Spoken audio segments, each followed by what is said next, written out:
Bonsoir tout le monde et bienvenue. Je m'appelle Pierre Tessier et j'aurai le plaisir de vous accompagner ce soir pour tout au long de cette séance d'information. Avant d'aller plus loin, j'aimerais préciser que la rencontre de ce soir, elle est accessible en langue des signes québécoise pour les personnes sourdes et malentendantes. Alors, bienvenue tout le monde, merci d'être là. Je tiens à préciser d'entrée de jeu que je ne suis pas un employé de la ville, mais plutôt un citoyen de Montréal à qui on a confié le mandat d'animer cette séance d'information pour ce soir. La séance de ce soir, justement, elle a pour but, dans un premier temps, de présenter la vision concernant le potentiel de reconversion de l'ancien Institut des sourdes muettes qui est situé, comme vous le savez, sur la rue Berry, entre les rues Cherrier et Roy-Est. Ces dernières années, la Ville de Montréal, en collaboration avec plusieurs organismes, a réalisé des études et des analyses additionnelles à celles qui ont été réalisées par la Société québécoise des infrastructures, la SQI, justement quant aux opportunités de développement du site. Et cette rencontre, justement, va vous permettre de prendre connaissance de la vision et des orientations qui sont proposées par la Ville. Et dans un deuxième temps, évidemment, l'objectif est de répondre à vos questions et commentaires. D'ailleurs, on a déjà reçu quelques questions que l'on va présenter ce soir pendant la période qui est réservée à cette fin. Donc, évidemment, en raison de la pandémie, vous aurez compris qu'on ne peut toujours pas tenir ces séances d'information en physique, en présentiel, comme on dit. Donc, on doit toujours, selon les directives de la santé publique, les faire par webinaire ou de façon virtuelle, comme on fait ce soir.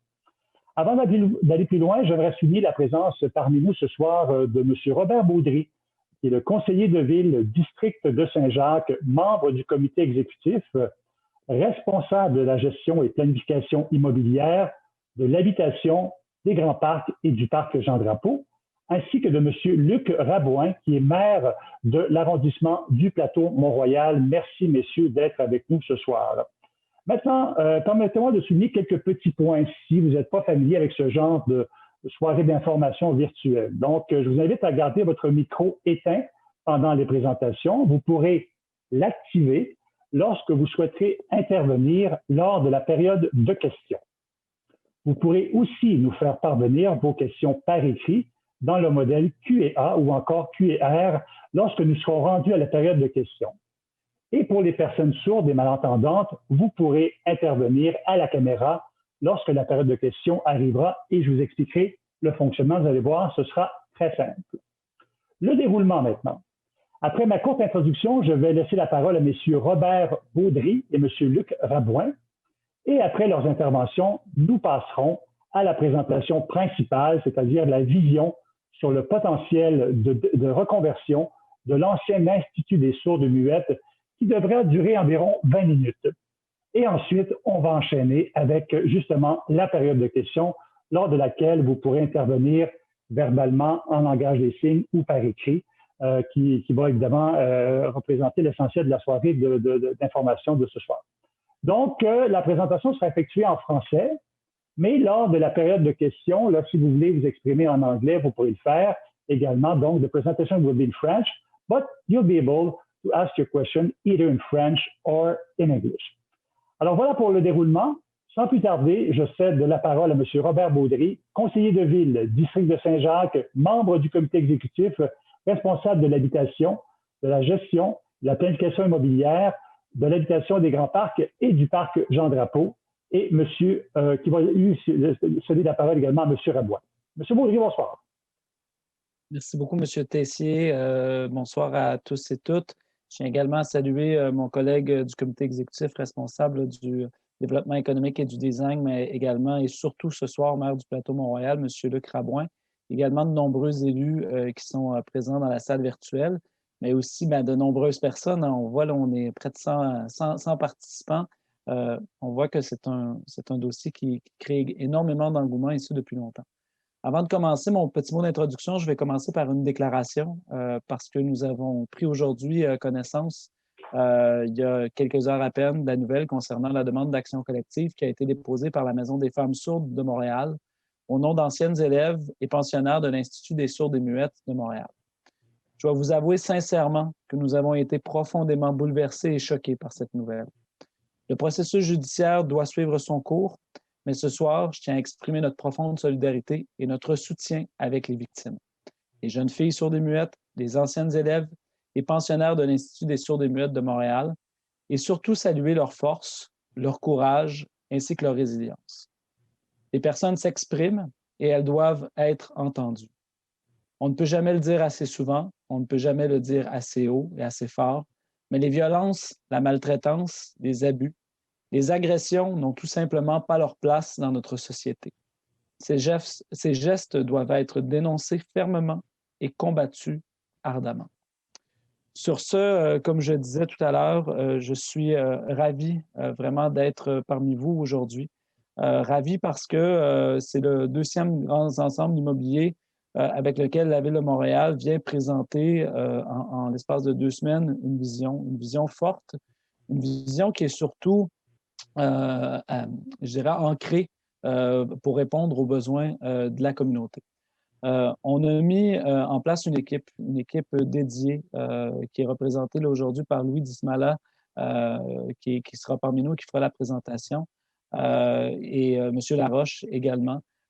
Et on a mis les ressources pour justement travailler avec une vision pour l'Institut des sourds et muettes, pour travailler à développer cette grande vision, mais qui est basée sur le travail qui avait été fait par la communauté, sur les besoins qui avaient été exprimés par la communauté.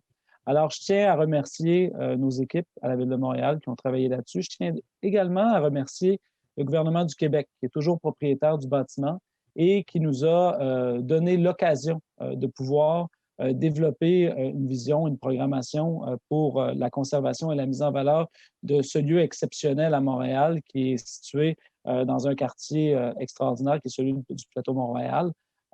Donc, ils nous ont donné l'occasion de pouvoir développer une vision qui se tient autant économiquement et qui est viable.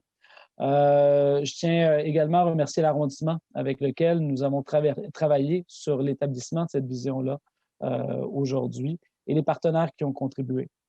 Donc, sans plus tarder, je vais laisser la parole à mon collègue, M. Rabouin, qui pourra exprimer quelques mots, mais j'aurai l'occasion de répondre à de nombreuses questions, j'en suis sûr, ce soir.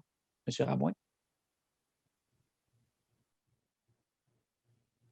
Merci, Robert. Bonsoir, bienvenue à toutes et tous à cette importante soirée d'information publique portant sur l'avenir de l'ancien Institut des sourds-muettes, un ensemble institutionnel et patrimonial de grande valeur qui recèle un fort potentiel de requalification au service de la collectivité et qui offre aussi un beau potentiel de contribution à la relance de la rue Saint-Denis.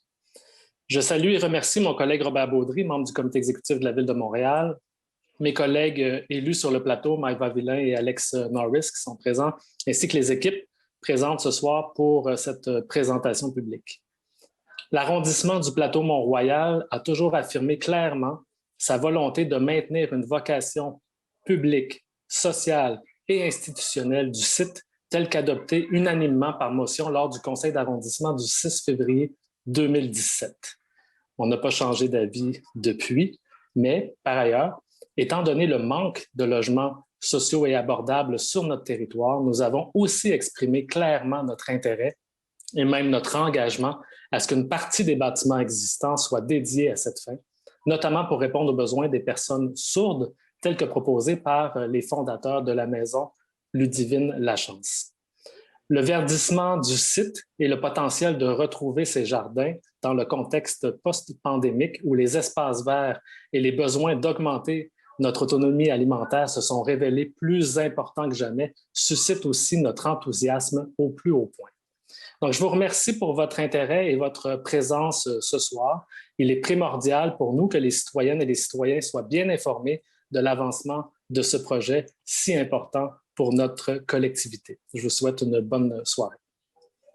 Merci, messieurs Baudry et Rabouin. On passe maintenant à la présentation qui sera effectuée par monsieur Louis Dimala, qui est contrôleur de projet pour le Bureau des projets stratégiques et prioritaires. Monsieur Dimala, la parole est à vous. Merci, monsieur Tessier. Bonjour à tous ce soir. Aujourd'hui, ça nous fait très plaisir de vous présenter le fruit du travail du Bureau des projets stratégiques à la Direction générale de la Ville On a travaillé à ce projet-là ainsi qu'à d'autres projets, mais à ce projet-là pendant presque plus de 2 ans. Donc, ça nous fait très plaisir de vous présenter là, le fruit de ce travail-là. Avant de commencer, j'aimerais mentionner aussi que la présentation de ce soir, là, toute la séance d'information sera enregistrée et pourra être revue sur la même page d'inscription, la page d'inscription à l'événement. Donc, elle sera disponible dans les prochains jours. Donc, un peu un plan là, de la présentation. Premièrement, on va aborder l'historique, donc tant l'historique du site en lui-même que l'historique de l'implication de la Ville de Montréal dans la vision de la reconversion du site. Également, on va aborder l'état actuel, donc en quel état se trouve là, le bâtiment et le site, et également, on va aborder dans cette rubrique-là la composante patrimoniale, donc la valeur patrimoniale du site. Et pour terminer, bien sûr, ce qui intéresse tout le monde, c'est la vision de la reconversion que la Ville a adoptée, donc qu'on veut vous présenter ce soir. Donc, au niveau de l'historique, c'est en 2018 que la SQI va offrir le site de l'Institut des sciences muettes à la Ville de Montréal pour une acquisition sans contrepartie financière, donc gratuitement. Et donc ça se passe à la fin 2018. Et en 2019, dès début 2019, la Ville de Montréal va mettre sur pied une équipe dédiée, comme M. Baudry l'a mentionné en introduction. Et on va réaliser une multitude d'études et d'analyses additionnelles à celles du propriétaire qui est la SQI. Donc, on va réaliser des études de matériaux préoccupants. On va embaucher un économiste de la construction. On va réaliser également une étude structurale, une étude de contamination des sols, des analyses financières, des études géotechniques, et même une étude de potentiel d'attractivité commerciale. Et également, l'étude maîtresse là, de ce site-là, c'est vraiment l'étude sur le potentiel de reconversion. Et on va étudier également les types d'occupation les plus propices, tout en échangeant, bien sûr, avec le milieu et en ayant des échanges là, divers et nombreux avec les organismes et les citoyens. Au niveau de l'histoire du site à proprement parler, le site s'est développé, là, a été construit par la Congrégation des Sœurs de la Providence sur une durée d'à peu près un siècle, du milieu du 19e siècle jusqu'au milieu du 20e siècle. Et sa vocation première était l'enseignement aux filles sourdes et muettes et le soutien aux démunis. En 1979, dans la foulée de la laïcisation des services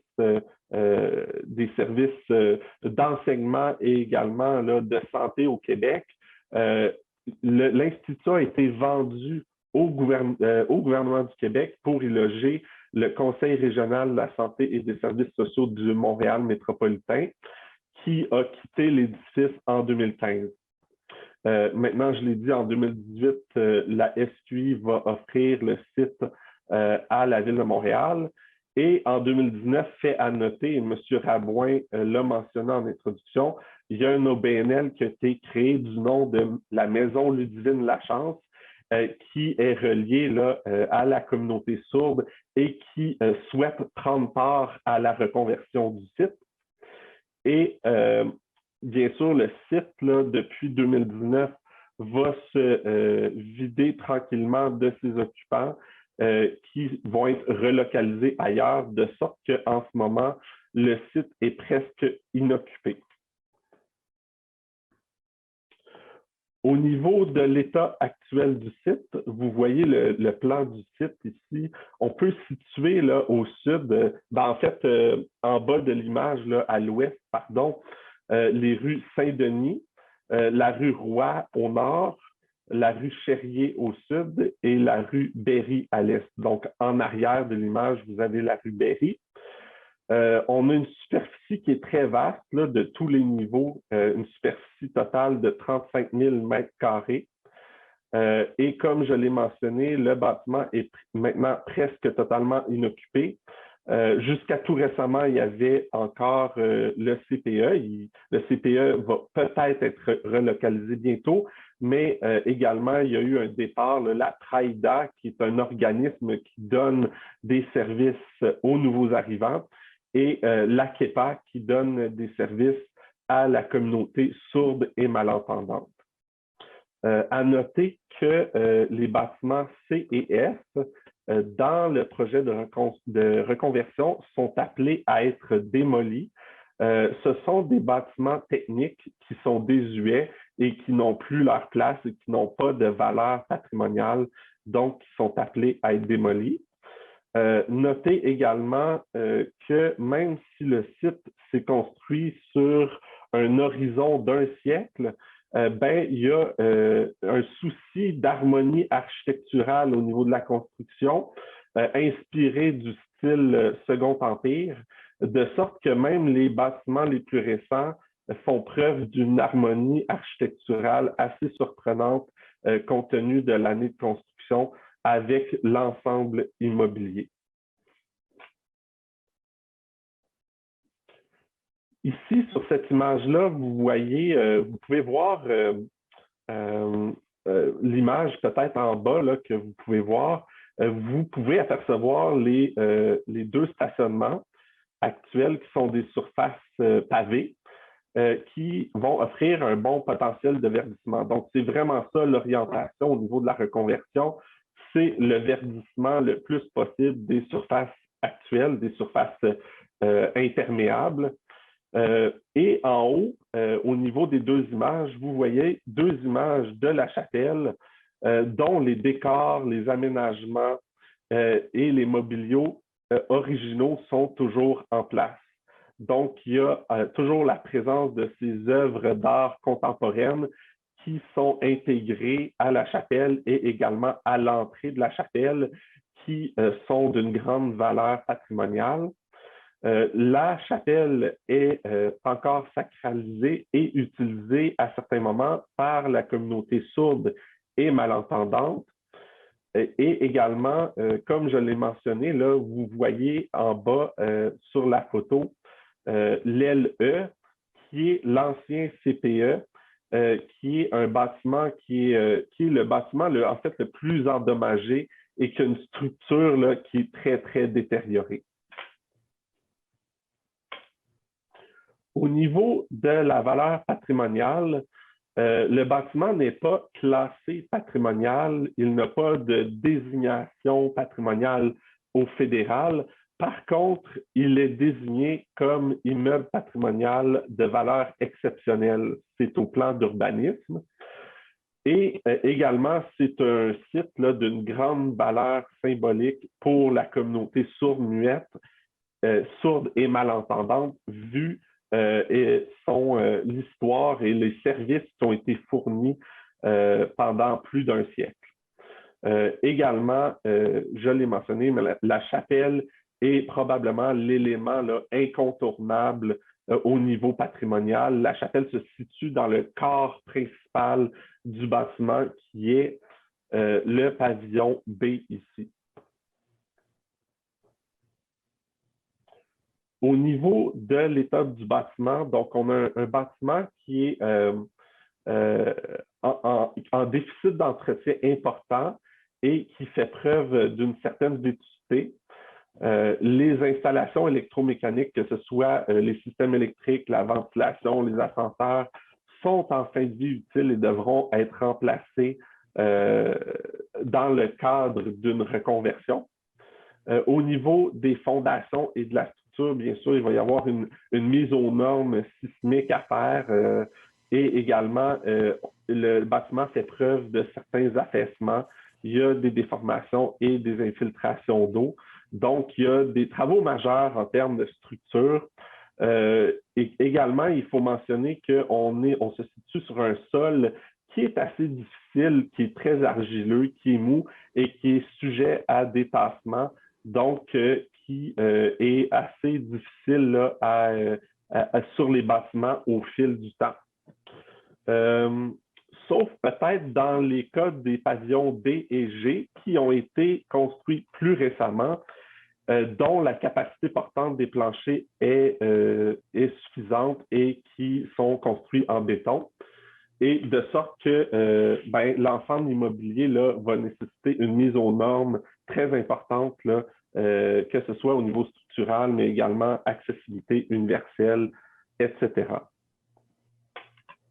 Donc, on arrive dans le corps un peu de la présentation, qui est la vision de la reconversion, et c'est là-dessus que la Ville de Montréal est fière de vous présenter là, sa vision. Donc, vous voyez ici les options qui ont été retenues. Il y avait plusieurs options qui étaient sur la table, mais on en a retenu 2. Et comme M.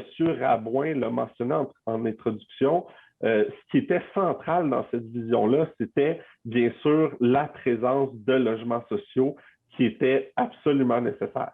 Donc, au niveau des logements sociaux, selon les options, on a la présence de 50 à 90 logements sociaux destinés à la communauté sourde pour des familles, les personnes seules ou âgées, des personnes autonomes aussi, donc des logements de diverses dimensions, ainsi que pour les clientèles avec des besoins particuliers. Et bien sûr, les occupants de ces logements-là pourront utiliser la chapelle comme salle multifonctionnelle. On a également la présence importante de l'ITHQ sur le site, donc de 80 à 125 studios de logements étudiants pour l'ITHQ. C'est un joueur très important dans la vision de la reconversion qu'on vous présente ce soir. L'ITHQ a envoyé une lettre d'intérêt et est très intéressé à prendre part au projet. Pour ceux qui connaissent moins le secteur, l'ITHQ se situe là, de l'autre côté de Cherrier, donc à un jet de pierre de l'Institut, et ça créerait là, une synergie quand même très intéressante avec ces installations existantes, d'où l'intérêt là, de prendre part au projet. Je l'ai mentionné également, une salle multifonctionnelle dans la chapelle. Les bureaux de l'arrondissement, c'est un joueur très important qui permet de contribuer également à la viabilité du projet. On parle de 174 employés, donc la mairie de l'arrondissement a manifesté l'intérêt de déménager sa mairie sur les lieux et d'occuper les bureaux. Vous les voyez en couleur brune ici sur l'image. Et vous voyez également dans l'aile B un espace de bureau résiduel qui pourra être comblé là, autrement par d'autres occupants. Et également, en couleur mauve ici, vous voyez la présence d'un CPE. Donc, que ce soit le CPE La Fontaine, le CPE actuel qui occupe les lieux, ou un autre CPE, la vision qu'on vous présente là, inclut un CPE et on trouve que c'est important qu'il y ait un CPE qui se situe sur le site de l'Institut des Sourds-Muettes. Et puis, j'aimerais vous rappeler entre-temps que la vision qu'on vous présente, là, que c'est vraiment ce que la Ville souhaite mettre de l'avant, mais qu'on est en discussion en ce moment avec la Société québécoise des infrastructures qui est toujours propriétaire. Donc, c'est vraiment une vision et c'est ce que la Ville souhaite mettre de l'avant, mais il y aura des discussions nécessaires pour en venir à ça. Au niveau des aménagements, vous voyez ici les maquettes des 2 options qu'on vous présente au sein de la vision. Donc, il y a la possibilité, vous le voyez dans l'option B, là, un petit carré à la droite du bâtiment principal, d'ajouter un bâtiment pour les organismes culturels. Donc, ce serait une nouvelle construction qui permettrait l'occupation d'organismes culturels et également la présence d'espaces à bureaux sur Saint-Denis. De plus, vous voyez ici l'aménagement des jardins communautaires qui rappellent ceux qui ont été aménagés à l'époque par les Sœurs de la Providence. Donc, vous voyez à gauche, là, ici, il y a la cour des Parlantes, comme c'était aménagé à l'époque. Et à droite du bâtiment principal, c'est la cour de détente. Donc, ça rappelle l'aménagement qui avait été fait à l'époque où l'Institut servait à donner les services aux sourds et malentendants. Vous voyez également dans l'image de droite l'implantation du nouveau bâtiment qui sert essentiellement à deux occupations, c'est-à-dire les logements sociaux et également le CPE. Donc, une nouvelle implantation, une densification pour les logements sociaux. Également, on a un verdissement important du site en supprimant les deux stationnements actuels. Et également, vous pouvez remarquer là, la possibilité de réaménager la rue Cherrier, qui est évaluée là, trop large en ce moment et qui pourrait donner un espace supplémentaire au niveau du verdissement. Donc, en réaménageant la rue Cherrier, il y aurait possibilité de créer un parc encore plus grand qui rappelle bien sûr, là, qui dialogue avec le carré Saint-Louis qui n'est pas tellement loin. Donc, au niveau des particularités principales du projet, on vous l'a mentionné, c'est un verdissement très important du site et c'était une des orientations là, privilégiées pour la vision de la ville. Des vues dégagées, pas trop de densification et une mise en valeur du bâtiment d'origine. Ça contribue bien sûr au dynamisme de la rue Saint-Denis avec la présence de logements, avec la présence accrue de l'UTHQ, avec les bureaux de l'arrondissement. Nous, on pense que ça va contribuer beaucoup au dynamisme de la rue Saint-Denis. Et bien sûr, un des objectifs du projet, c'est d'intégrer la communauté sourde et malentendante dans un ensemble qui a été marquant dans leur histoire et dans celle des services sociaux là, dans l'ensemble du Québec. Au niveau de la mécanique, donc comment on va orchestrer un peu la mise en œuvre de cette vision-là. Donc, je vous ai mentionné d'entrée de jeu que le site avait été offert sans contrepartie financière à la Ville de Montréal. La Ville de Montréal n'ayant pas les capacités financières d'absorber ce site-là avec tout l'entretien que ça implique finalement, ne peut pas faire l'acquisition de ce site-là. Par contre, on est en discussion en ce moment et il y a un comité qui a été créé avec la Société québécoise des infrastructures qui est propriétaire et ensemble, nous allons participer à un appel à manifestation d'intérêt pour la reconversion du site. Donc, la démarche est déjà entamée. La ville est autour de la table et fait la promotion de sa vision. Entre-temps, la SQI va demeurer propriétaire des immeubles et de leur entretien jusqu'à ce qu'on procède à l'appel à manifestation d'intérêt et que des partenaires ou des développeurs fassent l'acquisition du site aux conditions, bien sûr, qui ont été établies dans l'appel à manifestation d'intérêt. Donc, cet appel de manifestation va offrir la possibilité aux promoteurs ou aux développeurs de déposer les projets selon les critères qui auront été établis entre la Ville et la SQI.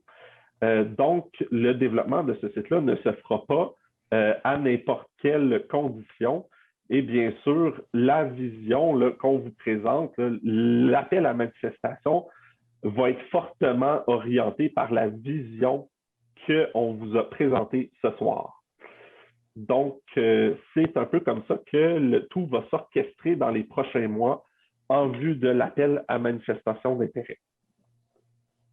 Là-dessus, je vous remercie beaucoup pour votre écoute et je vais céder la parole à M. Tessier qui pourra enchaîner avec les autres étapes de la séance d'information. Absolument. Merci beaucoup, M. Dimala, pour cette présentation et ce cours d'histoire en même temps. On en apprend des choses. Merci pour cette excellente présentation.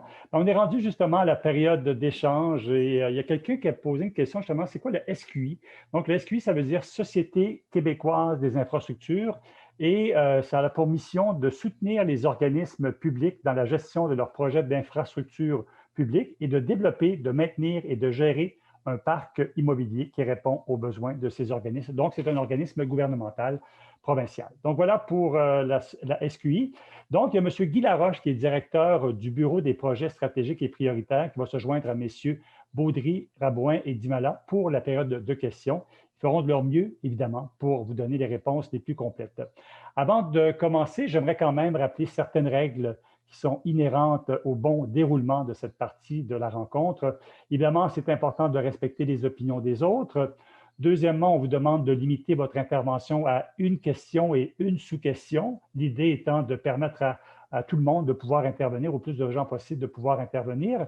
Les questions et les commentaires qui ne respectent pas le décorum ou qui contiennent des propos déplacés ne seront pas répondus. Évidemment, on veut que tout ça demeure respectueux pour tout le monde. Et je vous rappelle justement que la période de questions ce soir portera uniquement sur la vision concernant le potentiel de reconversion de l'ancien Institut des sourdes muettes. Donc, pour la période de questions, on va procéder en 4 étapes. La première, je vais lire les questions qu'on a reçues parce qu'on a reçu des questions lors de l'inscription. Il y a des commentaires là-dedans. Évidemment, on s'est concentré davantage sur les questions. Donc, on a reçu des questions que je vais lire et que je vais adresser aux porte-parole désignés. Ensuite, on va passer aux questions pour les personnes sourdes et malentendantes. Donc, je vais vous expliquer comment ça va fonctionner rendu là. On va ensuite enchaîner avec les questions posées de façon verbale et ensuite les questions qu'on a reçues. D'ailleurs, je vois qu'on a reçu déjà 11 questions dans le module Q&A. Puis, je vais me faire le porte-parole. Moi, c'est moi qui vais lire ces questions-là pour vous et les diriger pour les bonnes personnes. Donc, pour poser une question, ce n'est pas très compliqué. Nous vous proposons justement aujourd'hui 3 façons de le faire, ou 4 en fait. Pour les personnes sourdes malentendantes, vous cliquez sur la main. Il y a une petite main là, en bas. Là. La mienne est jaune. Là, il y en a certaines que c'est noir, là, mais vous cliquez sur la main et moi, je vais voir dans la liste des participants que vous souhaitez intervenir. Et là, à ce moment-là, lorsqu'on va être rendu à la période pour les personnes sourdes et malentendantes, bien, on va vous permettre d'intervenir et on va vous promouvoir en tant que panéliste. Et ça, vous promouvoir en tant que panéliste, ça veut dire que votre caméra va pouvoir être activée. Donc, on va pouvoir vous voir signer, comme on dit, pour poser votre question. Si vous ne voyez pas la petite main à laquelle je fais référence, qui est au centre de l'écran, juste en bas, là, bien, vous avez juste à aller dans le module Q&A puis dire, écoutez, j'ai une question à poser, je suis une personne malentendante ou sourde et j'aimerais poser une question. Donc, je vois déjà qu'il y a des mains levées, le Dominique Groux, Dominique Lemay, Mme Groux et tout ça, qui ont déjà commencé, qui comprennent le principe. Parfait. Donc, et pour le module Q&A, bien, vous avez déjà commencé à poser des questions, donc vous pouvez continuer à le faire. Évidemment, on va enchaîner tout ça le plus rapidement possible pour permettre vraiment de répondre au plus de questions possibles. Évidemment, tout le monde aura la chance de s'exprimer. Donc, on va commencer tout de suite avec les questions qu'on a reçues lors de l'inscription. On a reçu à peu près 5 questions. Là, il y en avait qui se regroupaient, donc on les a regroupées sur 5 grandes questions. La première, je vais l'adresser à M. Louis Dimala. Est-ce que le projet va comprendre un service de repas pour les locataires du projet de logement communautaire ou les bureaux? Merci, M. Tessier, pour la question. Alors, pour répondre à la question, j'ai envie de dire que ce qu'on a fait comme travail au niveau du Bureau des projets stratégiques, c'est un travail assez macro. Donc, on a, comme vous l'avez vu, on vous a présenté la vision. C'est une vision large, en fait. C'est un blocage d'espace et c'est à très haut niveau. Donc, j'ai envie de dire qu'on n'est pas rendu tout à fait à ce niveau de détail au niveau de la définition du projet. Par contre, comme je vous l'ai mentionné, on va procéder à un appel à manifestation d'intérêt en collaboration avec la SQI. Et dans ce cadre de l'appel de manifestation, il sera tout à fait permis là, à quiconque veut déposer là, un projet de s'associer avec des partenaires et de déposer là, un projet. Et l'appel à la manifestation aura des critères de sélection assez larges, donc ne seront pas restrictifs ou exclusifs. Donc, ce sera tout à fait, là, si ça cadre dans la vision, il ne devrait pas y avoir de problème pour ce type d'occupation-là. Excellent. Parfait. Je vous garde encore avec moi, M. Dimala. Deuxième question maintenant. Est-ce que le projet va inclure des logements sociaux pour aînés? Donc, merci pour la question encore une fois. Le type d'occupation, bien sûr, ça n'a pas été discuté en profondeur avec le propriétaire qui est la SQI. Par contre, bien sûr, dans l'étude qu'on a fait, il y a certains espaces pour la communauté sourde, dont les familles, les personnes seules et les aînés. Donc, dans l'étude qu'on a faite, oui, mais pas dans les discussions qui ont eu lieu avec le propriétaire. Bien sûr, il y a également des programmes qui sont en place, dont Accès Logis, le volet 1, qui sont pour les aînés et qui pourraient être applicables là, dans le cadre de la reconversion de l'Institut des sourds-muettes pour les aînés. Parfait. Troisième question maintenant. Qu'adviendra-t-il du CPE? D'ailleurs, je tiens à souligner au passage la présence ce soir avec nous de Mme Stéphanie Guichonnet, qui est la directrice générale du CPE, là, qui a fait un commentaire, mais j'aimerais vous entendre. Qu'adviendra-t-il du CPE, M. Dimala? Bien, comme on vous l'a présenté, le CPE là, fait partie de la vision, puis c'était très important qu'on intègre le CPE à la vision de la ville. Donc, on y a fait toute la place. C'est un CPE qui a 145 enfants et qui prenait toute sa place. Donc, c'était très important de le conserver sur le site. Et on a eu plusieurs discussions depuis 2 ans avec le CPE. Parfait. Donc, dossier à suivre. Donc, est-ce que les stationnements seront transformés en espaces verdis et publics? Donc, oui, comme on vous l'a montré dans la vision, l'orientation, c'était de verdir le plus possible les surfaces imperméables. Donc, c'est ce qu'on vous a présenté dans la vision du verdissement des 2 stationnements, que ce soit le stationnement qui est sur l'angle Roy et Saint-Denis ou le stationnement qui est sur Cherrier. C'est l'élimination des stationnements et le verdissement de ces surfaces-là. Parfait. Dernière question. Là, je vois qu'il y a beaucoup de questions qui entrent dans le module QA. On ne vous oublie pas. On va terminer d'abord les questions qu'on a reçues par écrit et ensuite, on va aller aux questions pour les gens pour les personnes sourdes et malentendantes et ensuite les questions posées de façon verbale de façon régulière. Donc, dernière question, est-ce que c'est prévu de donner des locaux pour des organismes sans but lucratif? Dans la vision qu'on a développée, ce n'est pas prévu de donner des bureaux. Par contre, comme on vous l'a montré, il y a un espace à bureaux résiduel. Donc, tous les bureaux qu'on a identifiés sur la rue Saint-Denis, ben, vous avez les bureaux prévus pour la mairie d'arrondissement du Plateau, mais également, il y a un espace résiduel qui pourrait être occupé et les occupants n'ont pas encore été identifiés. Donc, il y a cet espace-là, mais au niveau du don de superficie ou d'espace, ça ne fait pas partie de la vision. Parfait. Bien, merci beaucoup. Donc, c'est ce qui termine le premier volet de la période de questions. On enchaîne maintenant avec les personnes sourdes et malentendantes. Je vois qu'il y a déjà des gens qui ont levé la main pour intervenir. Je demanderais, s'il vous plaît, aux gens qui ne sont pas sourdes et malentendantes de laisser la place d'abord aux personnes sourdes et malentendantes pour pouvoir intervenir. Et quand je vais nommer votre nom, on va vous activer comme panéliste. Donc, on va pouvoir vous voir et pour poser votre question. Donc, on commence tout de suite, puis après ça, les gens pourront revenir poser des questions. Faites-vous-en pas. Donc, on commence avec Mme Marjolaine Giroux. Mme Giroux? Oui. Oui, on peut vous entendre. En fait, on peut vous voir maintenant. Alors, bonjour tout le monde. Bonjour, monsieur. Alors, est-ce que l'interprète me voit? Oui. Alors, j'aimerais effectivement poser une question.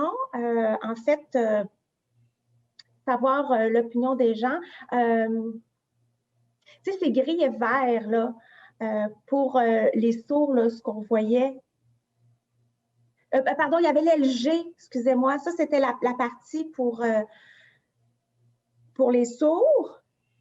Il y a pour les sourds aveugles, puis les personnes très handicapées. Alors, je voulais savoir, est-ce que cette partie-là va être conservée? L'interprète va juste clarifier.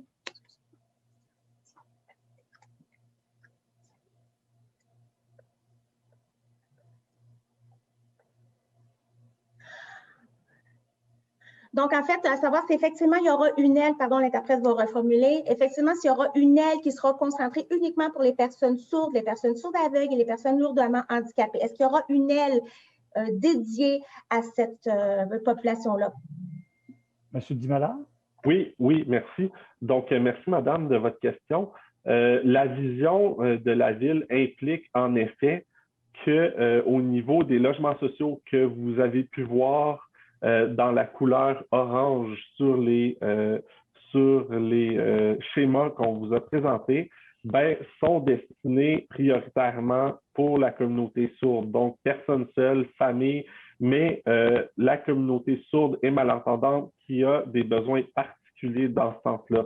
Donc, ça fait vraiment partie de la vision de la ville que d'intégrer la communauté sourde à ce projet-là. Et c'est d'ailleurs la raison pour laquelle on a mentionné à plusieurs reprises là, la participation, l'intention de la Maison Ludivine Lachance de participer à ce projet-là. C'est bon? Oui, parfait. Merci beaucoup. Merci Mme Giroux. Merci beaucoup encore. Bonsoir. On passe à une autre personne dans la catégorie du côté des participants. Est-ce que M. Yvan Routier, vous souhaitez poser une question avec le langage des signes? Oui, parfait, excellent. Bonsoir, M. Routier. La parole est à vous. En fait, oui, vous pouvez intervenir. Alors, bonjour.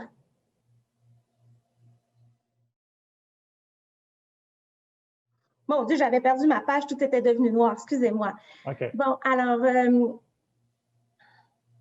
j'ai une question.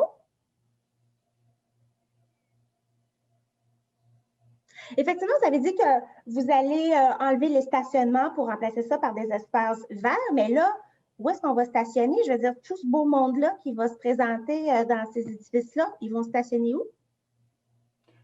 M. Dimala, c'est une question pour vous. Oui, en fait, je pourrais peut-être passer la question à mon collègue Robert Baudry. Oui, en fait, merci beaucoup. Ce qu'il faut comprendre, c'est que le projet se développe dans un TOD. Hein. C'est vraiment on dit un TOD, c'est un Transit Oriented Development, donc un endroit qui est vraiment axé sur le transport collectif, le transport actif. On est très près aussi d'une station de métro en plein cœur du centre-ville. Donc, l'idée était de ne pas permettre de stationnement là, sur le site parce que les gens souvent qui viennent vivre au centre-ville pour les accès, par exemple, sont beaucoup plus faciles et ont beaucoup plus d'options de mobilité. Donc, il y a des possibilités toutefois que ça pourrait être en sous-sol, mais la vision de départ, c'est qu'il n'y avait pas de stationnement de surface. Parfait. Merci, M. Baudry, pour ce complément. Merci, M. Routier, aussi, pour votre question. Est-ce que je peux me permettre une deuxième question? Oui, une petite deuxième question.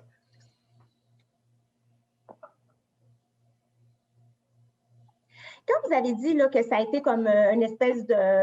Ça a été donné là, dans le sens où sans échange d'argent, mais effectivement, l'argent va être trouvé où pour faire tout ça? Question pour... oui, je peux la prendre aussi. Oui, d'accord. En fait, c'est tout l'intérêt de l'appel à projet. En fait, ce qu'on fait, c'est qu'on propose des critères de base pour le projet. Puis ensuite, le promoteur, par exemple, arrive avec une idée de développement, mais chaque programmation a des opportunités d'obtenir du financement. Par exemple, le logement social est financé par le programme Accélogie à 100 %. Donc, le développement du logement social, lui, est assuré.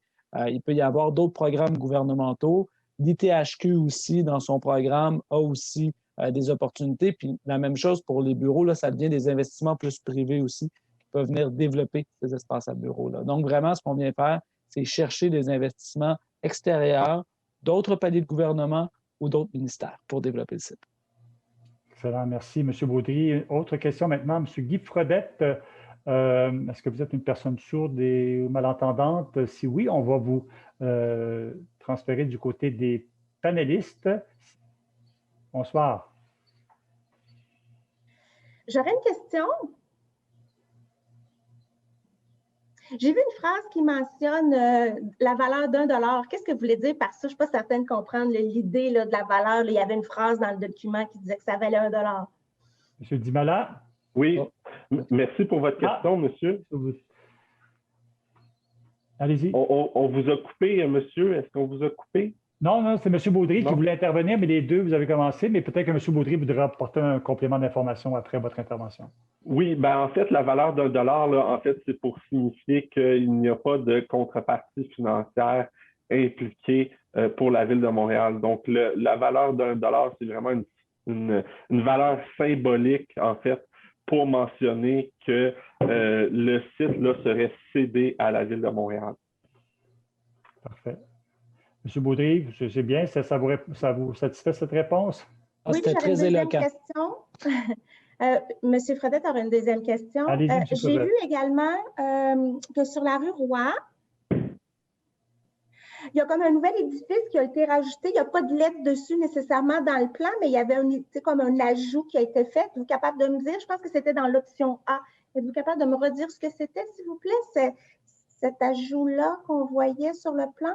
Oui, en fait, c'est dans l'option B. En fait, les deux options qu'on vous a présentées, là, il y a une option qui ne densifie pas le site. C'était l'option A, où on conserve la totalité des bâtiments existants.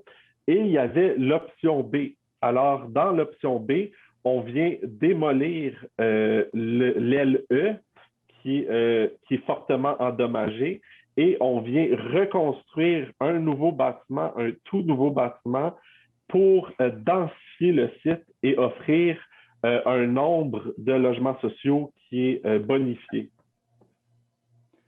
Parfait. Merci, M. Fredette, beaucoup pour votre intervention. Bonne soirée.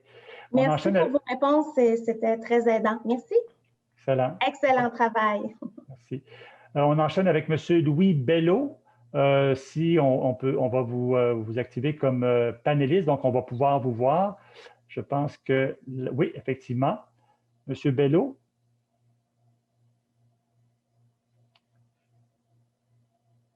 Allez-y, M. Bello, on vous voit. Parfait.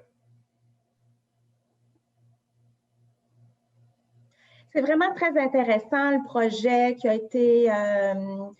est-ce que ma connexion Internet est correcte? Est-ce que l'interprète me voit bien? Oui. OK, parfait. Alors j'ai 3 points que je voudrais mentionner, en fait, plutôt 3 questions. Bien, écoutez, félicitations d'abord pour la présentation du projet ce soir. J'ai été impliquée effectivement dans le comité logement là, du plateau Mont-Royal avec le directeur général Gilles Louis du CCSMM depuis les tout débuts, en fait, depuis 2018. Là. Donc, les plans qui ont été proposés ce soir, l'option A et l'option B, je trouve que, d'abord, j'ai une préférence pour l'option B, mais quand même, là, je trouve que c'est bien de vouloir encourager ce projet-là parce qu'effectivement, c'est un beau projet. Puis en plus, en collaboration avec les THQ juste à côté. Alors, c'est une bonne idée. Alors, j'ai 3 questions. Par rapport au stationnement, justement, là, je le sais qu'effectivement, la Ville de Montréal veut effectivement réduire le plus possible les places de stationnement, puis je comprends spécialement au plateau Mont-Royal, on sait déjà que c'est comme ça, hein, de moins en moins de places de stationnement, puis qu'on veut finalement que les gens utilisent de moins en moins leur voiture. Mais effectivement, pour les employés, par exemple, qui devront se déplacer au niveau du déplacement, est-ce qu'à ce moment-là, on ne gardera pas peut-être certains stationnements, puis on pourrait encourager, par exemple, l'utilisation des voitures électriques ou, par exemple, des communautés, des choses comme ça. Ça pourrait pas être une possibilité de garder un nombre limité, mais un certain nombre de places quand même pour les employés. Parfait. Est-ce que M. Baudry voulait répondre? Oui. Oui, je vais répondre.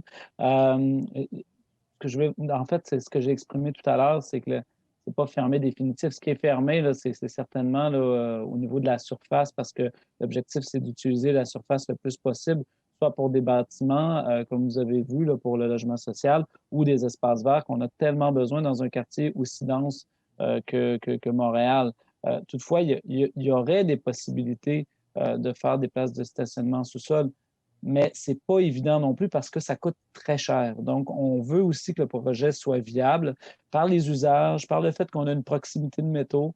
On appréhende que ce soit peut-être moins indispensable d'avoir des espaces de stationnement, mais de façon très marginale, comme on l'a dit depuis le début. C'est une vision très haut niveau actuellement. Donc, ça se définira en fonction là, du projet et des propositions qui seront démontrées, et de la viabilité de ces propositions-là. Donc, il y a des possibilités, mais en surface, là, ce serait très, très difficile en fonction de l'intégrité de l'architecture du projet. Deuxième question, M. Bello.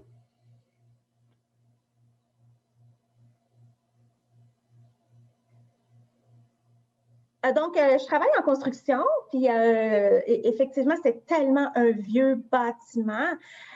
Puis, effectivement, il y aurait énormément d'ouvrages. Donc, moi, j'ai déjà travaillé à la restauration de certains bâtiments, puis je sais comment est-ce que, effectivement, c'est beaucoup de travail, mais je sais que les coûts associés à la restauration ou la rénovation de l'édifice coûterait vraiment très, très cher. Mais on ne pourrait pas à ce moment-là détruire une certaine partie puis la reconstruire en utilisant une architecture qui pourrait s'harmoniser. On ne sauverait pas des coûts à ce moment-là. Tu sais, je comprends que, par exemple, la chapelle, c'est tellement un endroit hyper apprécié, ça fait partie du patrimoine et tout, mais je me demandais s'il n'y avait pas peut-être certaines parties de tout ce patrimoine-là qu'on ne pourrait peut-être pas démolir en pensant que on sauverait des coûts au final.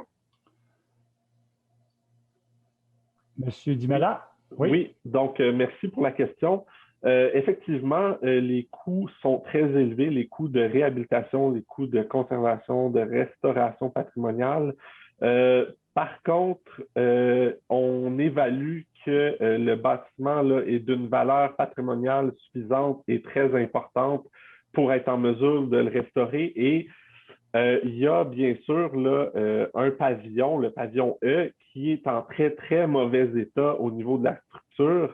Lui, c'est, vous le voyez là, dans l'option B, c'est celui qui est démoli et qui fait place au nouveau bâtiment.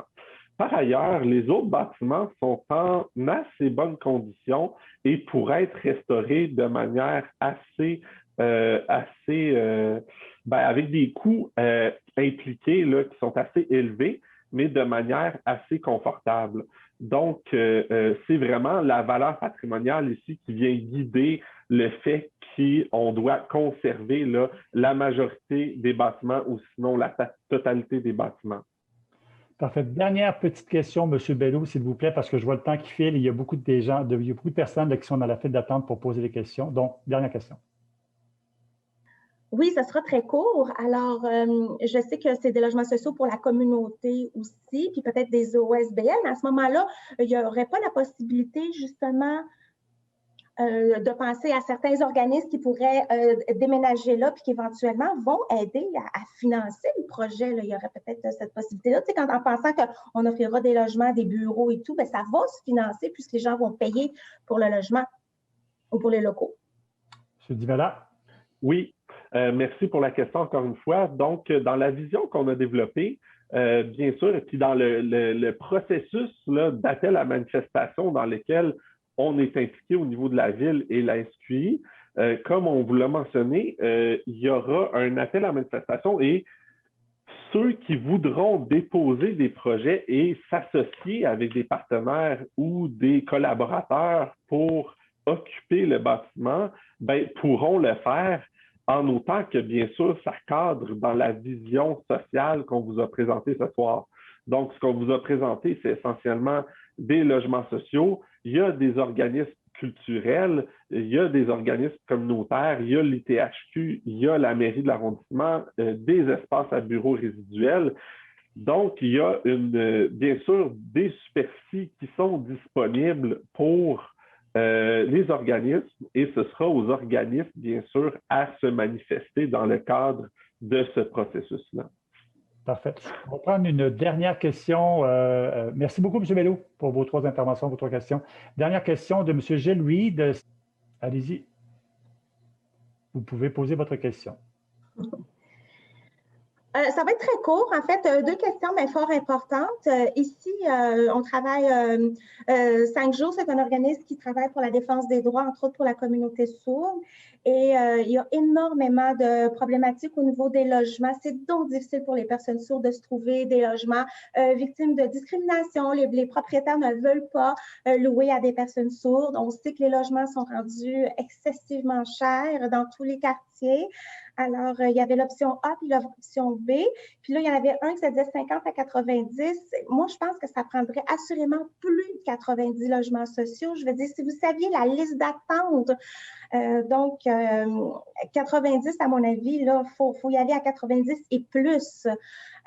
Parce qu'il y a vraiment là, de grosses demandes dans la communauté sourde. Et il y a le zonage aussi, que la loi qui dit qu'il faut que ce soit des services publics et que ça ne pourra pas nécessairement être commercial. Donc, il me semble qu'il y avait une loi à cet effet-là dans le projet qui disait que ce ne sera pas possible nécessairement de reconvertir en condo ou des choses comme ça. Fait qu'il faut que ce soit à vocation de logements sociaux. Je vais prendre la oui, M. Baudry. Merci, M. Tessier. Merci beaucoup, M. Reed, pour votre question. Écoutez, on ne peut qu'être d'accord avec vous sur l'importance de développer du logement social. Je pense que notre administration à ce niveau-là a été très, très actif pour en développer partout sur le territoire, en mettant en place des stratégies dans le développement dans le marché privé pour qu'il y ait du développement social avec le règlement pour une métropole mixte, par exemple, mais aussi par l'acquisition de nombreux terrains qui développeront du logement social. Je pense que ça, on a une opportunité d'en développer qui est intéressante, mais il en reste que partout ailleurs sur le territoire, il faut en développer pour les clientèles à besoins particuliers dont les personnes sourdes font partie. Alors, je pense qu'on peut voir ça comme un premier projet, comme une première étape, parce qu'on ne voulait pas non plus une densification qui ira à l'encontre de l'inscription de l'ensemble.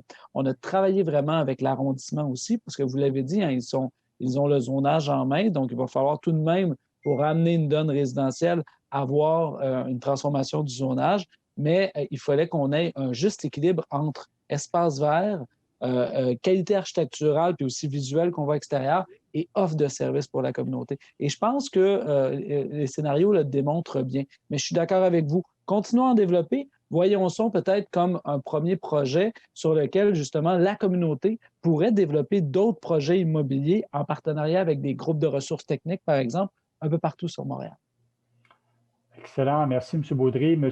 Reed, une deuxième courte question, parce que je vois le temps qui file. Il y a beaucoup de questions également dans le module questions et réponses. Allez-y.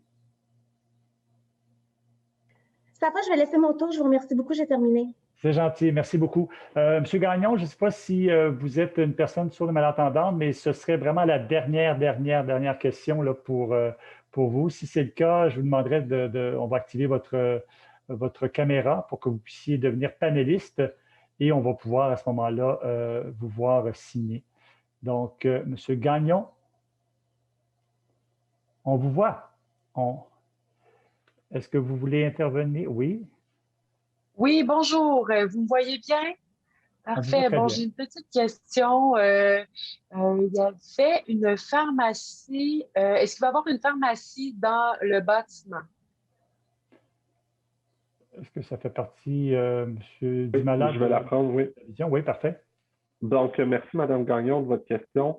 La pharmacie ne fait pas partie de la vision qu'on vous présente ce soir, là. Donc, il n'y a pas de commerce ou de zonage commercial là, sur le site et ça ne fait pas partie. Donc, on évalue qu'il y a des espaces là, locatifs probablement à proximité qui pourraient combler ce besoin-là et que ça n'a pas été intégré à la vision.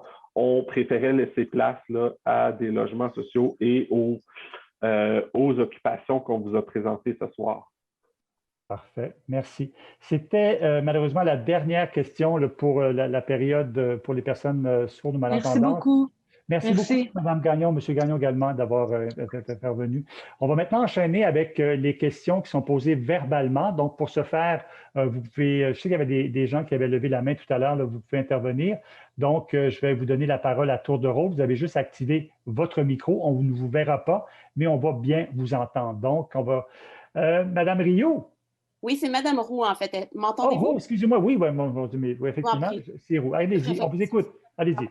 Oui, écoutez, j'ai posé aussi la question dans le QR. Vous pourrez l'ignorer. Je me demandais simplement quel serait le rôle de ou quel sera plutôt le rôle de la SQI en ce qui concerne l'approbation du ou des projets retenus. Est-ce que cette société gouvernementale a son mot à dire sur le choix de la Ville de Montréal? Monsieur Oui. Dimala? Oui, allez-y. Oui, merci beaucoup, Madame Roux, de votre question. En fait, la SQI a plus que son mot à dire. La SQI est propriétaire du site et demeurera propriétaire du site. Donc, ce que la Ville fait en ce moment, c'est qu'elle présente sa vision et la Ville va être impliquée dans le processus d'appel à manifestation d'intérêt en collaboration avec la SQI. Mais vous faites bien de poser la question, la SQI qui est propriétaire, qui va le demeurer, va avoir le dernier mot et devra bien sûr adhérer à la vision qu'on présente. En fait, on a présenté la vision à la SQI et la SQI est d'accord avec cette vision-là. Et dans le fond, là, la vision, là, nous, on est autour de la table à la Ville et cette vision-là va orienter l'appel à manifestation. Mais en bout de ligne, c'est bien le propriétaire qui va déterminer là, et qui va mettre en marché le site. OK. Merci. Merci, Mme Roux. On va peut-être revenir tout à l'heure pour les questions qui sont levées parce qu'on a quand même beaucoup de questions dans le module QEA. Donc, on va revenir peut-être un peu plus tard, peut-être même pour faire une autre séance de questions pour les personnes sourdes et malentendantes, si on a le temps, évidemment. Donc, on enchaîne avec d'autres questions qu'on a reçues cette fois-ci dans le module QEA. Est-ce que on a déjà peut-être répondu à la question, mais peut-être que ça n'a pas été clair, mais est-ce que la SQI a déjà donné son appui au projet? Louis? Monsieur... Donc, comme je l'ai mentionné, on a présenté le projet à la SQI et on a mis en place là, avec la SQI un comité, un processus qui a pour objectif de mettre en vente, là, de procéder à un appel à manifestation d'intérêt. Donc, bien sûr, il y aura des échanges et des discussions avec la SQI. On ne peut pas parler au nom de la SQI, mais on a déjà présenté le projet et ça va devoir être discuté là, au fil des prochains mois. Parfait. Je vous garde encore une fois pour une autre question, M. Dimala. On a déjà parlé de ce volet-là ce soir, mais peut-être que ce sera bien de le répéter à nouveau. J'aimerais savoir si la Ville compte acheter l'immeuble ou si la SQI, donc la Société québécoise des infrastructures, va aller en appel d'offres. Donc, en fait, le processus qui est entamé en ce moment ne vise pas l'acquisition du site par la Ville, mais vise bien un appel à manifestation d'intérêt, donc une mise en marché du site, mais selon des critères et des conditions qui vont être satisfaisantes d'un point de vue d'acceptabilité sociale et également de préservation du patrimoine. Parfait, merci. Question maintenant pour M. Robert Baudry. Afin de ne pas devoir revivre le dossier de l'ancien hôpital Children, comment la Ville et l'arrondissement pourront s'assurer que les unités sociales seront en nombre suffisant et seront réellement livrées? Aussi, quelles sont les garanties réelles qu'offrira la SQI en ce sens? Merci beaucoup pour la question. Écoutez, il y a une grande différence, puis je pense que M. Dimala l'a souligné par le fait qu'on travaille en planification. Ça a toujours été, depuis le début de notre mandat, la façon de travailler là, de notre administration, là, que ce soit pour les sites comme Molson, Radio-Canada, etc. Donc, de vraiment bien planifier le secteur, le territoire, pour justement qu'il y ait des retombées sociales. Contrairement à l'ancienne administration, qui n'avait pas du tout planifié le Children, qui avait décidé seulement de le vendre et tout simplement de s'en défaire, nous, on le planifie avec des critères, comme l'a dit M. Dimala, des critères clairs, nets, précis, sur des retombées sociales et sur des logements sociaux. Autre chose, c'est qu'on a des outils qui n'existaient pas à l'époque. Le règlement pour une métropole mixte nous assure que peu importe les types de développement, il y aura une obligation d'inclure ou de contribuer au logement social. Donc, ce sont des outils, des leviers supplémentaires qui nous permettent aussi de nous assurer ce type de projet. Il faut savoir aussi qu'on a la responsabilité du zonage. Actuellement, le zonage est institutionnel. Donc, s'il y a du logement, il faut que ce soit une transformation, un changement au niveau du zonage. Donc, ça nous donne des leviers, des garanties intéressantes. Ce qu'on souhaiterait pour ce projet-là, ce soit vraiment que ce soit un consortium qui vienne déposer un projet dans l'appel à projet.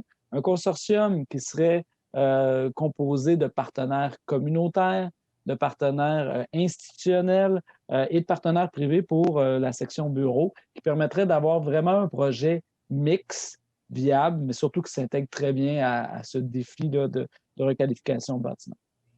Parfait, excellent, M. Baudry. Je vous garde pour une autre question cette fois-ci. Bonjour. En parallèle avec la maison Ludivine Lachance et la relance de la rue Saint-Denis, pourrait-il y avoir une relance d'emploi pour les jeunes sourds en dispensant des repas du souper pour les travailleurs, les personnes âgées et les étudiants? Je trouve ça super intéressant. Puis je pense que la bonne planification puis la requalification de ce type d'ensemble-là, justement avec des partenaires qui sont différents, mais qui puissent avoir une espèce de connectibilité, faire en sorte que on pourrait amener à favoriser ce type de partenariat. Ce n'est pas exclu, mais toutefois, ça va dépendre justement des partenaires, de leur volonté de faire ce type de maillage-là. Comme j'ai dit aujourd'hui, on présente une vision très haut niveau qu'on va porter avec le gouvernement du Québec dans un appel d'intérêt et tout dépendamment des groupes et des ressources qui seront en place, il n'est pas impossible et même il serait fort souhaitable que ce type de partenariat se réalise sur le site. Parfait, excellent. Merci beaucoup pour cette précision. Question maintenant pour M. Dimala. Au terme de la reconversion, qui sera le propriétaire du bâtiment et de sa gestion? Oui, bon, alors le processus qui est envisagé, qui est entamé avec le gouvernement du Québec, implique qu'il y aura une transaction immobilière suite à l'appel à manifestation d'intérêt, transaction qui va confier finalement la propriété du site au projet ou au développeur là, qui aura là, finalement déposé le projet qui correspond le mieux aux critères qui auront été établis au sein du comité SQI et Ville de Montréal. Donc, c'est vraiment une acquisition au sein là, du consortium ou de l'ensemble là, des partenaires dont M. Baudry parlait, là, que ce soit des partenaires privés institutionnels ou organismes également, qui seront propriétaires du site.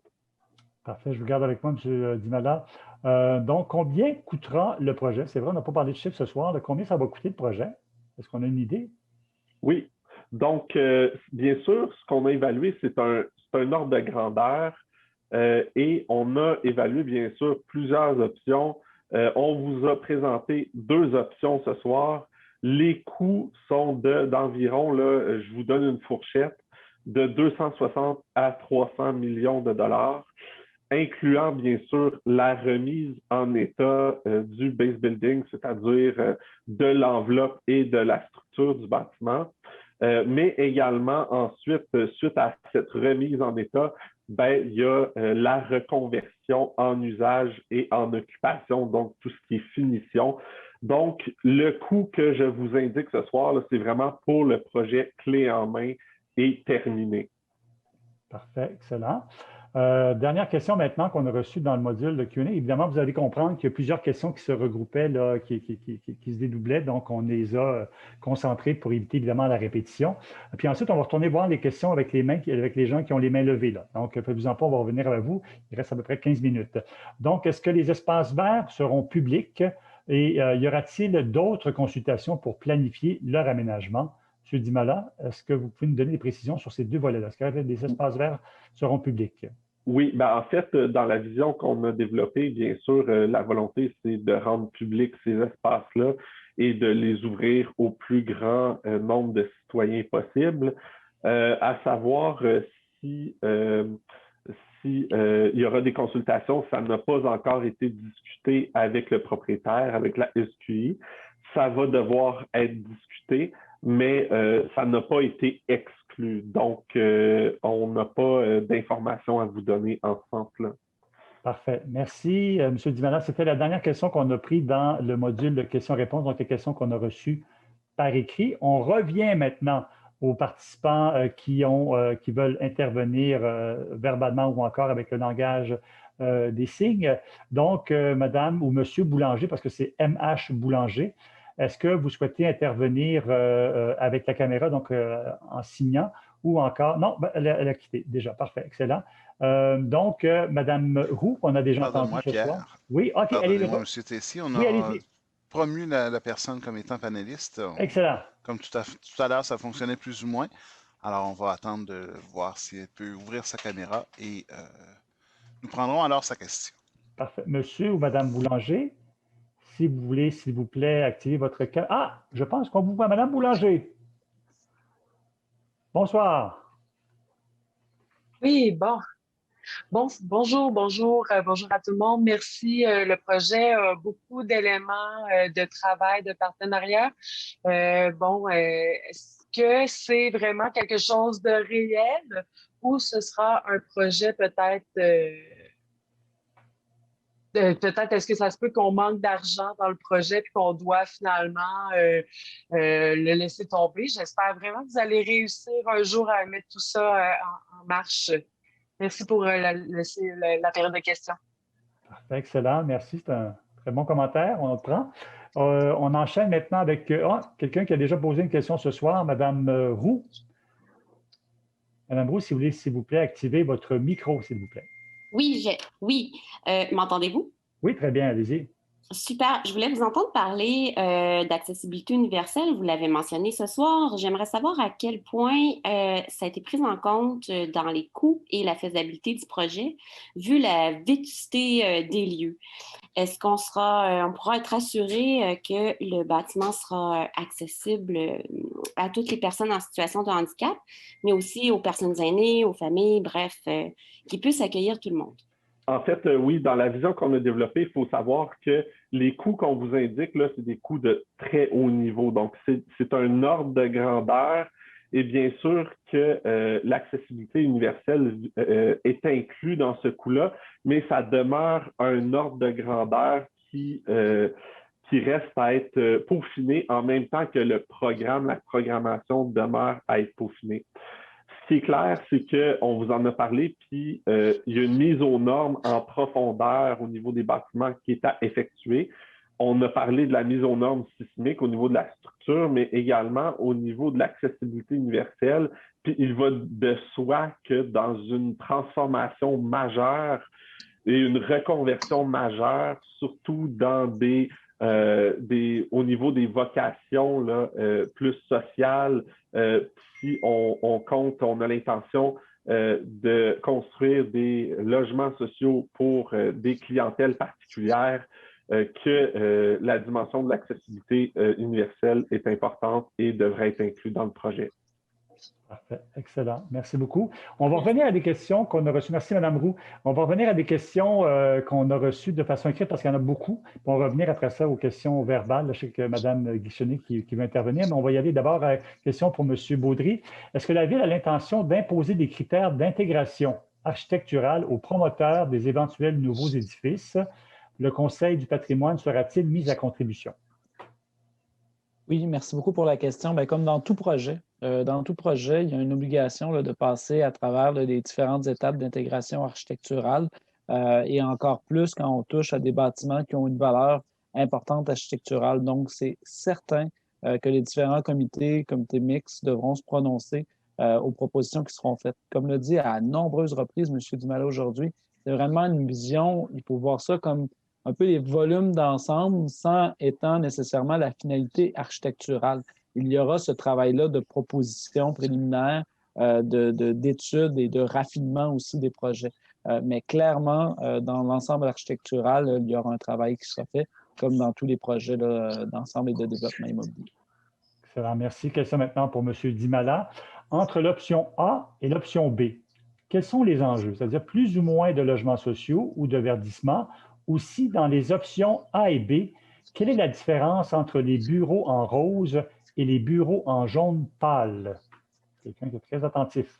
Oui.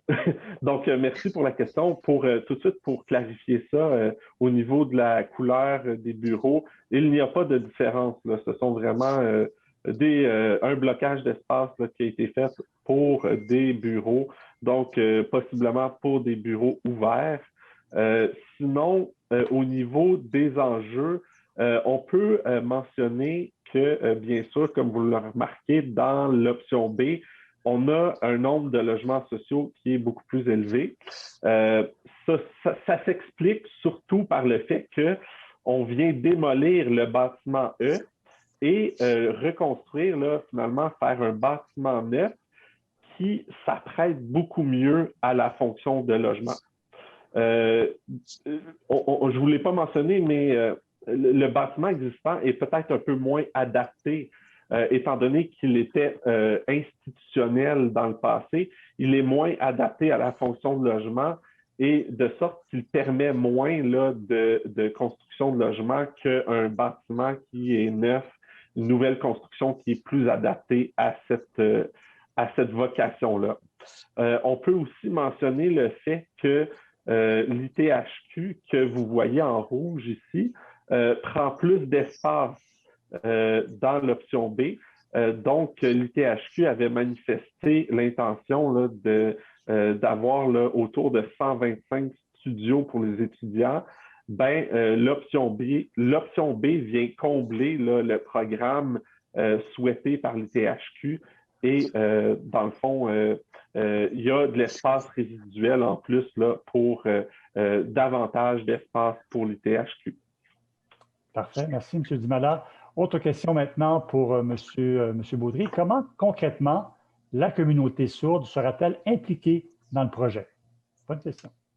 C'est une excellente question. J'ai le goût de dire qu'aujourd'hui, c'est le début d'échanges déjà, mais que concrètement, là, si on veut vraiment un geste concret, le fait que la Maison Ludivine La Chance est inclus dans le projet au niveau du logement social. Donc, clairement, il y a cette volonté-là que dans ce consortium-là, il est la participation de cette organisation qui a été formée, c'est inscrit et je pense que c'est un...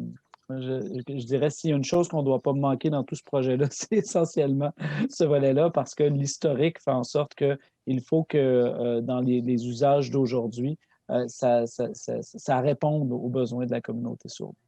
Parfait. Je vous garde avec moi, M. Baudry, parce que la prochaine question est également pour vous. Donc, pourquoi la Ville a refusé d'acquérir le site à 1 $, pas cher, et que représentent en chiffres les travaux à faire? Pour la question des travaux, ça a été répondu. On n'était pas loin de 300 millions. Donc, le 1 $ monte vite. C'est-à-dire que le fait d'acheter un bâtiment est une chose, mais après, il y a le maintien de ce bâtiment-là, l'entretien de base et tout, je dirais, comme disait M. Dimala tout à l'heure, la remise aux normes qui faisait monter la facture très, très, très, très, très rapidement.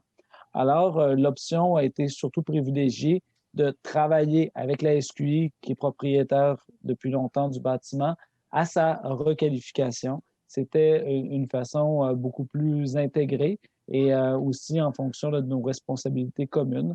Donc, de bien établir cette vision, de bien la camper, nous permet d'avancer sur un projet qui répond aux besoins sans nécessairement avoir une pression financière importante sur la Ville. Je vous rappelle qu'on est financé à 70 % de taxes foncières. Donc, si la Ville doit sortir des sommes dans de la brique et du mortier aussi importantes pour un seul projet, on vient aussi hypothéquer de nombreux projets partout à travers la Ville. Donc, on ne pouvait techniquement pas se le permettre. Parfait. Merci, M. Baudry. Dernière question maintenant qu'on a reçue. En fait, il reste à peu près 5 minutes avant la fin de la réunion. Donc, on arrive vraiment presque au fil d'arrivée. Pour ce qui est de l'appel de manifestation d'intérêt, ce sera pour le site au complet ou seulement pour les volets logement et espace de bureau? M. Dimala, je pense que vous avez une réponse là-dessus. Oui, merci de la question. Donc, pour ce qui est de l'appel à manifestation d'intérêt, il est prévu actuellement que cet appel-là concerne l'ensemble du site. Donc, ce qu'on souhaite, c'est de ne pas morceler le site, mais d'en faire finalement là, un seul appel avec plusieurs partenaires qui pourront se regrouper et déposer les projets et qui pourront peut-être s'organiser entre eux autres et probablement lotir le site entre eux autres, mais l'intention, c'est vraiment de procéder à un seul appel à manifestation d'intérêt. Parfait. Bon, bien, écoutez, excellent. Merci. On a reçu d'autres autres questions, puis on a encore un peu de temps. Donc, est-ce possible de créer un musée pour les sourds au Jubé, chargé par la Société culturelle québécoise des sourds, sous la charge de la Société culturelle québécoise des sourds? M. Dimala? Oui, bien, en effet, comme on vous l'a montré dans la vision qu'on a développée, la chapelle pourrait, dans le cadre du projet, être un espace qui, finalement, sert d'espace commémoratif pour le passé historique et pour la mise en valeur là, patrimoniale du site. Donc, ce n'est pas du tout exclu. Ça va bien sûr devoir être discuté au sein du comité avec la Société québécoise des infrastructures, mais la vision n'exclut pas, bien sûr, là, que des partenaires ou des organismes puissent utiliser la chapelle ou un autre élément du site à des fins commémoratives. Parfait, excellent. Dernière question maintenant. Quand est-ce que c'est prévu, l'appel à manifestation? Est-ce que le processus sera entamé avant les élections municipales ou après les élections municipales? M. Dimala? Oui, merci.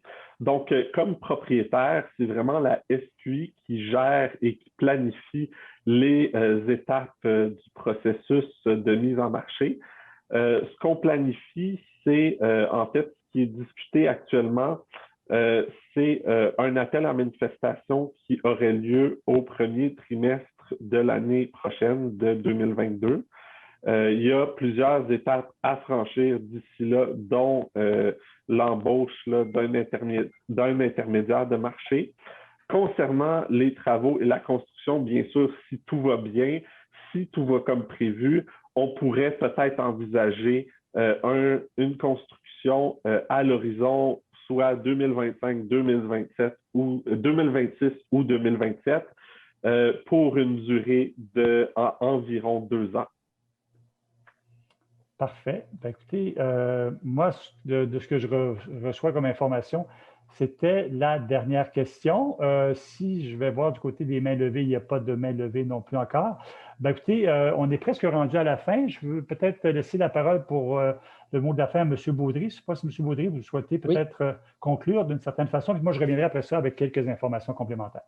Avec grand plaisir. Merci beaucoup, M. Tessier, pour cette animation. Encore une fois, qui a été fait là, en grande classe et rondement. Je remercie aussi les interprètes qui ont fait un travail assez important. On les voit aller, c'est impressionnant. Merci. Je tiens à remercier les équipes qui ont travaillé sur ce projet-là parce qu'aujourd'hui, on l'a vu, c'était une brève présentation d'environ 1h30. Par contre, c'est le résultat de plusieurs mois de travail. Donc, qui a été fait par nos équipes à la Ville de Montréal. Donc, M. Laroche, son équipe, M. Dimala, Mme Charlène Coulombe-Murray, qui travaillait au cabinet de la mairesse sur ces dossiers. Je tiens à les remercier l'arrondissement aussi, qui a contribué, et la communauté sourde qui a participé ce soir, mais aussi qui est attachée au bâtiment et qui continue de nous partager son amour de cet héritage important. Les Montréalais, Montréalaises des communautés, des différentes communautés, des organismes qui ont travaillé sur des visions au fil du temps et qui nous ont inspirés dans la mise en place là, de cette vision. Donc, on l'a dit, c'était la dernière question qui a été posée. C'est un processus qui est en continu. C'est la première présentation qu'on vous fait. On souhaite arriver dans quelques années avec un projet là, complet et concret qui arrivera. Comme on disait, là, en espérant un chantier d'ici 2 ans. Mais c'est une étape qui est importante. Il y a eu beaucoup de questions qui ont été posées ce soir, bien certainement, probablement d'autres questions qui n'ont pas été répondues. Ça nous fera plaisir là, de recevoir des questions si certaines personnes veulent nous en transmettre. Je vous rappelle que la séance de ce soir a été enregistrée, donc elle sera disponible sur le site de la Ville de Montréal pour celles et ceux qui souhaiteraient peut-être revoir et avoir certaines précisions parce qu'il y a énormément de données techniques, on en perd son latin à certains moments. Mais bref, c'est le début de quelque chose et un projet surtout très structurant pour le milieu, pour Montréal en fait, et pour la reconnaissance de son histoire. Donc voilà, merci beaucoup pour cette soirée. Excellent. Merci à vous également, M. Baudet. Bien, vous m'enlevez des mots de la bouche. J'allais dire justement que la séance allait être disponible sur le site de montréal.ca. Mais je vais rajouter des choses. En fait, moi, je remercie également les interprètes, Mme Annie Brisebois, Mme Marie-Jacques Tremblay. Vous avez fait un travail remarquable. Merci beaucoup. Merci également à M. Rabouin qui était là avec nous ce soir, M. Dimala, M. Laroche qui était là également en soutien. Et je vous rappelle qu'un sondage d'appréciation vous sera encheminé après la séance, ce soit dans les prochains jours, les prochaines heures. Donc, pour justement avoir vos commentaires, votre appréciation sur la soirée de ce soir et sur le contenu de la présentation. Et il y a eu beaucoup de commentaires ce soir et de questions. Évidemment, on a gardé essentiellement les questions et je peux vous dire que tous les commentaires seront pris en note et partagé avec les personnes concernées. Donc, faites-vous-en pas. Si votre commentaire n'a pas été lu, il va être pris en compte et partagé avec les personnes concernées. Alors voilà. Donc, merci beaucoup tout le monde d'avoir été des nôtres ce soir par cette belle soirée d'été caniculaire. Merci beaucoup. Bonne fin de soirée et on continue surtout de se protéger contre ce fichu virus et on espère vous revoir en personne très bientôt. Merci. Bonne fin de soirée.